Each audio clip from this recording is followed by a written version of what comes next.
lagi. Okey, hari ini kita akan sambung konsep inersia, momentum dan tekanan ya.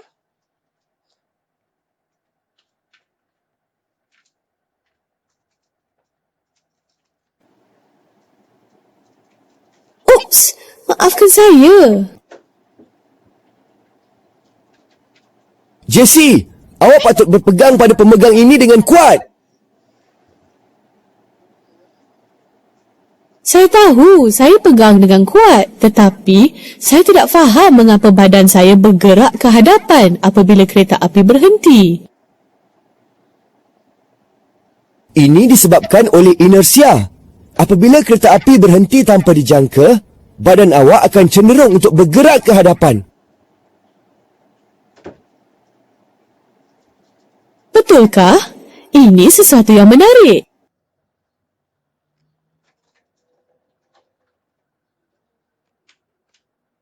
Okey, kita tengok apa itu inersia. Inersia itu ialah sifat semula jadi sesuatu objek yang berjisim untuk menentang perubahan asalnya, sama ada dalam keadaan pegun atau bergerak. Okey, kalau kita tengok video tadi tu, masa dia berdiri, masa dia kereta api tu berjalan, bila dia tiba-tiba berhenti, perempuan tadi tu dia bergerak ke hadapan. Sama macam ni kan gambar ni. Okey, kita berdiri dalam keadaan kenderaan tu bergerak. Okey, bila dia bergerak tiba-tiba, kita akan tetap bergerak ke hadapan sebab kita mengekalkan keadaan asal kita yang bergerak ke hadapan ya. Itu inersia gerakan. Okey. Kalau inersia pegun, objek itu akan kekal pegun. Sama juga kalau kita naik kenderaan, tengah duduk-duduk dalam bas kan, tiba-tiba driver bas tu tekan minyak dengan kuat, kita akan bergerak ke belakang kan, kita akan ke belakang macam tu kan. Kita ke belakang tu sebab badan kita mengekalkan keadaan asal kita berada di belakang, sedangkan dalam masa yang sama bas itu sudah bergerak ke hadapan. Okey, sama keadaannya dengan duit shilling ni. Duit shilling ni mesti kamu biasa buat kan. Lepas ni boleh cuba. Bila letak duit shilling dengan kertas ataupun kad di sini, bila kita sentap kad ni dengan kuat, koin ni, shilling ni akan jatuh ke dalam gelas. Dia tidak akan ikut sekali dengan cardboard tu. Sebab dia, ini disebabkan oleh inersia. Okay? Koin tu, dia akan tetap berada di situ. Okay, lepas ni boleh cuba ya.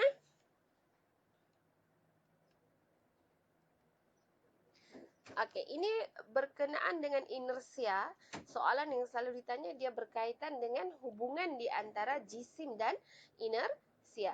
Okey, konsepnya jisim dan inersia ni semakin besar jisim semakin besar inersia.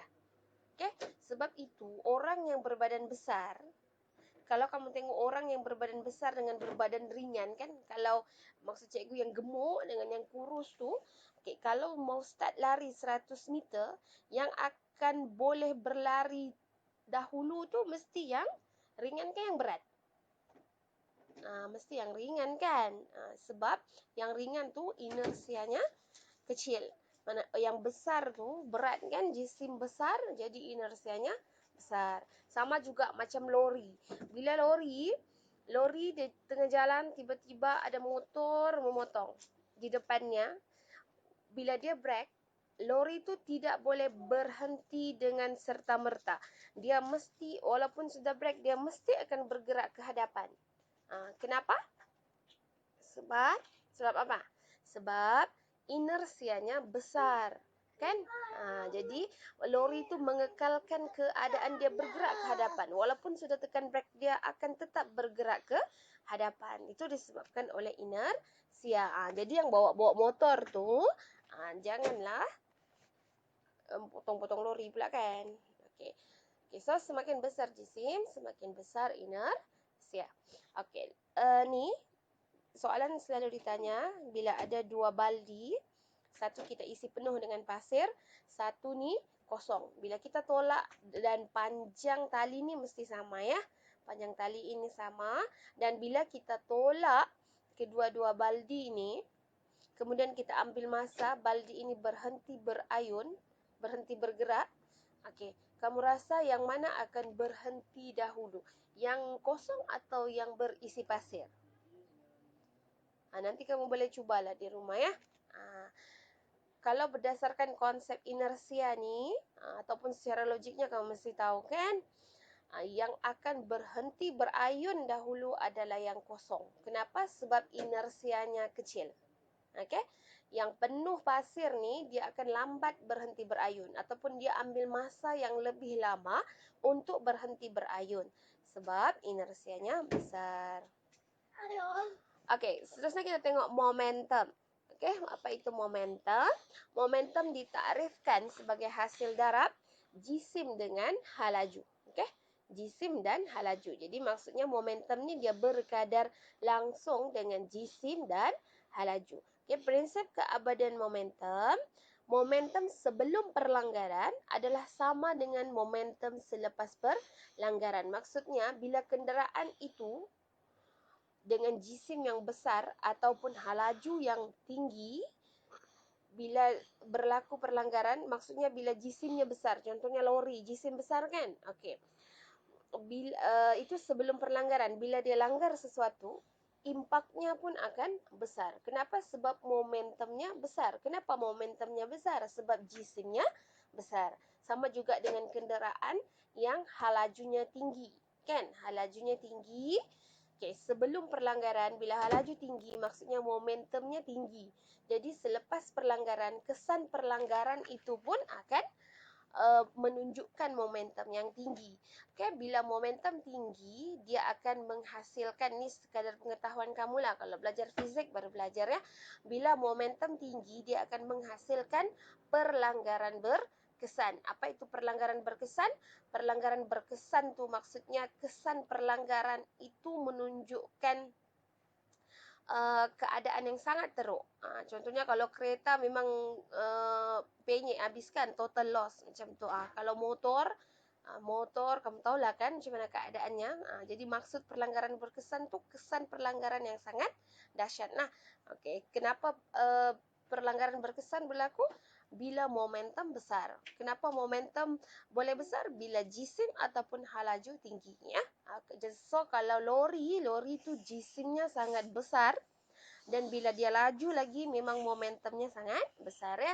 Ni contohnya lah, ini contoh perlanggaran berkesan. Okey, kemarin ada aksiden kan? Itu pun adalah contoh perlanggaran berkesan. Kenapa perlanggaran berkesan berlaku? Sebab momentum besar. Okey, ini aplikasi momentum dalam kehidupan seharian. Yang pertama, ciri keselamatan kenderaan. Pelantak cerucuk ni di tempat-tempat kawasan pembinaan yang bunyi tung tung gitu kan? Begitu kan bunyinya? Yang apa? Yang digunakan untuk menekan cerucuk tu. Cerucuk tahu kan cerucuk? Okey, kemudian pelancar roket tahu kan? Okey, ciri keselamatan kenderaan ni yang biasa ditanya, kita kena tahulah apa ciri keselamatan kenderaan. Contohnya bumper depan tu dipanjangkan. Dipanjangkan. Untuk apa bumper depan tu dipanjangkan? Kamu mesti cuba fikir. Untuk apa bumper depan tu dipanjangkan? Okey, lepas tu apa lagi ciri keselamatan kenderaan? Bumper belakang pun kan? Bumper belakang pun dipanjangkan sedikit. Itu semua ada fungsinya. So, kerja kamu fikir balik. Kamu bagi cikgu 3 ciri keselamatan kenderaan untuk mengelakkan perlanggaran berkesan ya. Maksudnya benda tu dia akan mengurangkan kesan momentum. Bagi cikgu 3 ya. Okey. Itu sahaja untuk hari ini. Terima kasih. Ada apa-apa soalan tanya cikgu ya.